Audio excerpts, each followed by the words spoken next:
And the relative importance of Sumatra, Sulawesi, Kalimantan is changing dramatically. And for the competitive activities of businesses, it's very important that they now redirect outside. Thank you for that.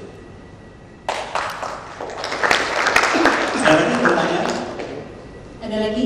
Mungkin pertanyaan? Well, I'll take the opportunity to ask more questions. So you have lived in Indonesia for about 1 or 2 years now, and you know the challenges facing Indonesia. Do you think that with the current situation in Indonesia, Indonesia is ready to face the global challenge? Meaning, for example, the WTO and all the liberalization of the trade, etc. Because you said that right now we have plenty of challenges, although we have opportunities. I've now been here about 1.5 years. I think the real challenge is, and sorry if I say it, just as a Bule, you have to take yourself more serious. The foreigners take Indonesia very serious. They see it as a huge opportunity. And what you say is, listen to very carefully. You should listen more to yourself. Out there, it's not a friendly world. Just like when you go to a bar, you can have a good time and you can have a bad time. If you know the rules of engagement, you can drink, you can dance and meet people and have fun. But they're not always nice people out there. It's the same with WTO and otherwise. So people engage a little bit more intense sometimes. And you can do it. This country has 200 languages, 2,000 years of history. You have a lot of diplomatic sense. Use it. Semangat yang luar biasa diberikan oleh orang luar Indonesia terhadap Indonesia sendiri. Jadi kalau orang luar bisa lihat Indonesia banyak hal yang bisa dibuat jadi optimis, tapi kadang-kadang kita sendiri ya menganggap bahwa Indonesia penuh dengan tantangan sehingga jadi pesimis sendiri. Jadi harusnya kita juga mulai untuk membangun optimisme di antara kita sehingga nanti apapun yang kita lakukan ke depannya itu bisa sama-sama kita bentuk untuk mencapai yang tadi bilang 7 besar tahun 2030. Barangkali bukan 7 besar saja, bisa jadi siapa tahu nanti loncat ke 6 besar misalnya. Bisa lebih cepat dari, karena ada beberapa ramalan yang lain selain dari Mendel's Research. Itu ada yang bilang selain 7 besar ada kemungkinan 6 besar ya, seperti itu. Nah seperti itu. Ada pertanyaan lagi terakhir. Ini the last chance to ask questions. Ada pertanyaan dari media? Dari orang-orang media, ada lagi yang mau tanya? Pertimbangannya, pertanyaan saya adalah apakah optimisme untuk mencapai ranking 7 dunia di tahun 2030 sudah memperhatikan pertimbangan pertama situasi politik, kedua pelaksanaan desentralisasi di daerah-daerah di mana mungkin terjadi justru inefisiensi. Kebanyakan mereka masing-masing di satu sisi mau menaikkan membuat peraturan sendiri sehingga perbandingannya contoh beli itu saya dapat kalau beli jeruk Medan dari sana sampai Jakarta jauh lebih mahal kalau kita impor dari Thailand. Terima kasih Pak Dodi. Excellent question. The short answer is we have looked at the long term. We've asked what is the opportunity of the long term. We didn't make a multivariate analysis of the different points. But we asked the question, if the 3 challenges we saw are addressed, can be helped? We think yes, it can. But getting to your point a little bit differently, this is no straight line. There will be crisis. We will have economic downturn and we will have calamitas. I think we should assume that we may have flood. We'll have huge earthquakes. If we address those challenges as a problem to avoid them, we won't get there. But again, these are opportunities. To give you an example, Korea had 10 chaebols planning to build cars. 1997. So chaebol is like a conglomerate in Indonesia, right? Conglomerates.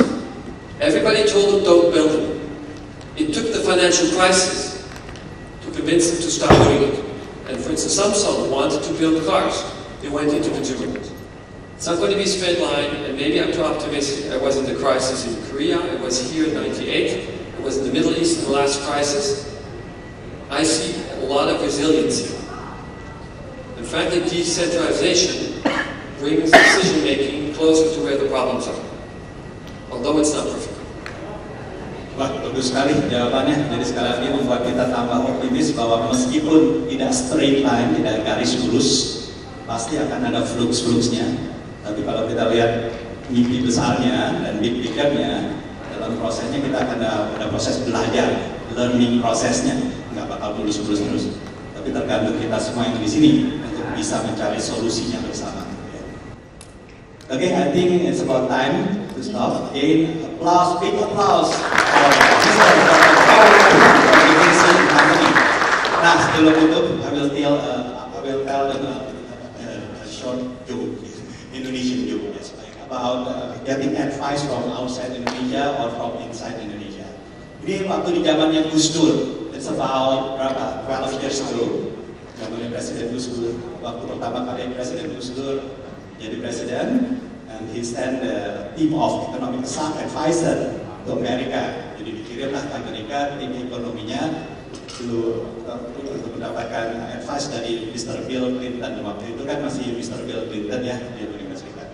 So the team pergi ke Amerika Serikat, mendarat dan meet Bill Clinton di White House. Ketemu Bill Clinton, dan langsung tanya, apa kabar? Wah ya, nggak bagus nih Bill Clinton.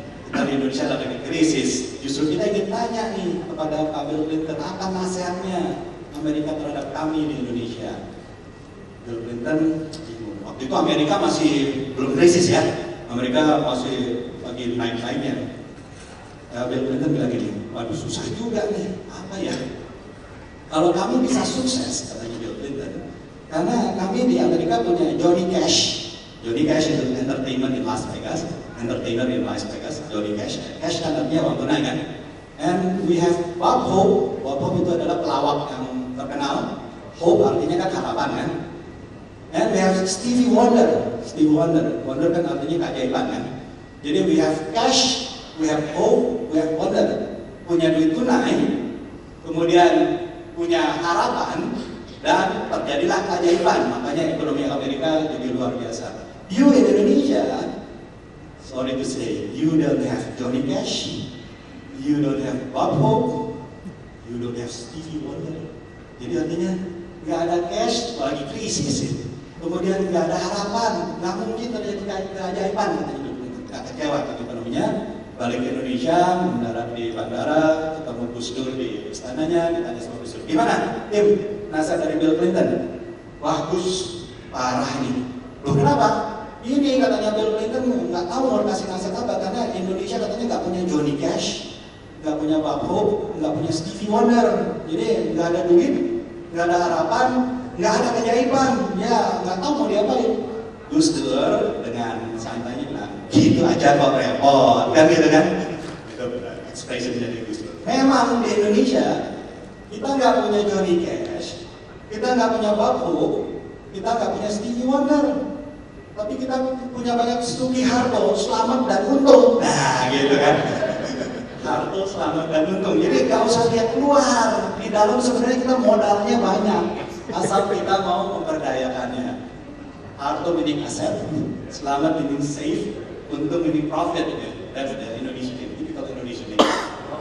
So we don't have Johnny Cash, we don't have Bob Hope, we don't have Stevie Wonder, but we have Sugi Harto, we have selamat, we have untung, and so, okay, jadi kita coba cari optimisme dari dalam negeri kita ini untuk membangun, apalagi sudah dapat nasihat banyak dari orang luar dan ada harapan yang luar biasa dari pihak luar kepada Indonesia. Tentunya kita juga bisa melihat banyak hal yang positif yang bisa kita lakukan, dimulai dari kita semua di tempat ini, nanti pulang dari sini. Misalnya tadi jangan lupa telepon gurunya ya, telepon gurunya untuk kasih respect.